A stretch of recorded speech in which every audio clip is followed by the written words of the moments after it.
সকলের জন্য একটা খুব ভালো খবর আছে যে আজকে কলকাতা হাইকোর্টে যা কিছু হয়েছে দেখেছো, অনেকজন ডিমোটিভেট হয়ে গেছিলো যে 5 তারিখের আগে কিছু হবে না।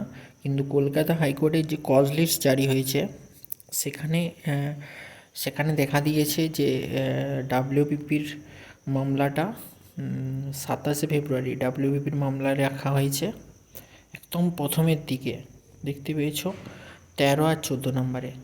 কালকে ডেফিনেটলি হবে, কালকেই মামলা হতে চলেছে, ডেফিনেটলি কালকেই প্রথমেই রয়েছে।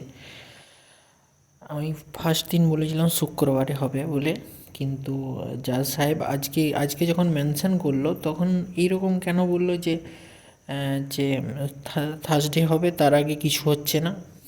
কি জানি, কেউ হয়তো রিকোয়েস্ট করেছিল, হয়তো পিআরপি বা পিটিশনারদের থেকে, সেটা আমি ঠিক করে জানি না।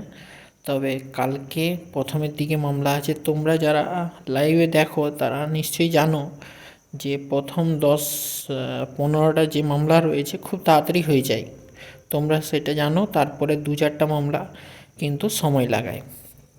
আশা করি এই মামলাগুলো কালকে, মানে কালকেই এই মামলাটার একটা ডিসিশান চলে আসবে আশা করি, যদি ওঠে। কিন্তু থার্সডে কেন জাজ সাহেব বলেছেন আমি জানি না, কিন্তু কালকে লিস্টে আছে, হবে কালকে। আশা করি কালকে এই লিস্টে ডাকবেই, আইটেম নাম্বার 13 আর আইটেম নাম্বার 14 ডাকবে কালকে 12টার দিকে হওয়ার চান্স প্রবল।